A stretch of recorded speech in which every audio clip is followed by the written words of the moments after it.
ठरलं एकदाचं. स्वर्गवासी शिवाजी कर्डिले यांच्या कन्येला महापौरपदी संधी. भाजपचे धनंजय जाधव उपमहापौर. नगरच्या राजकारणातील किंग व किंगमेकर समजल्या जाणाऱ्या कैलासवासी आमदार शिवाजीराव कर्डिले यांना भाजप राष्ट्रवादीने खऱ्या अर्थाने श्रद्धांजली वाहिली. स्वर्गवासी शिवाजीराव कर्डिले यांची मुलगी ज्योती गाडे यांना नगरचे महापौर होण्याची संधी मिळाली आहे. ज्योती अमोल गाडे या प्रभाग क्रमांक 3 ब मधून राष्ट्रवादीच्या घड्याळ या चिन्हावर विजयी झाल्या आहेत. सोमवारी पालकमंत्री राधाकृष्ण विखे, माजी खासदार सुजय विखे पाटील व आमदार संग्राम जगताप यांच्या उपस्थितीत झालेल्या या बैठकीत ज्योती गाडे यांच्या नावावर शिक्कामोर्तब करण्यात आल्याचे सांगितले जात आहे. महापौर पदाचा अर्ज भरण्याची सोमवारी शेवटची मुदत होती.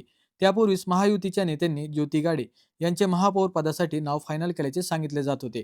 या बैठकीत भाजपचे धनंजय जाधव यांचेही उपमहापौर म्हणून नाव फायनल झाल्याचे सांगितले गेले. ज्योती गाडे या स्वर्गवासी शिवाजीराव कर्डिले यांच्या तृतीय क्रमांकाच्या कन्या आहेत. स्वर्गवासी कर्डिले साहेबांची कन्याच अहिल्यानगर महानगरपालिकेची पहिली महापौर होणार आहे. हीच स्वर्गवासी कर्डिले यांना श्रद्धांजली ठरेल असा विश्वास राष्ट्रवादी व भाजपच्या कार्यकर्त्यांनी व्यक्त केला.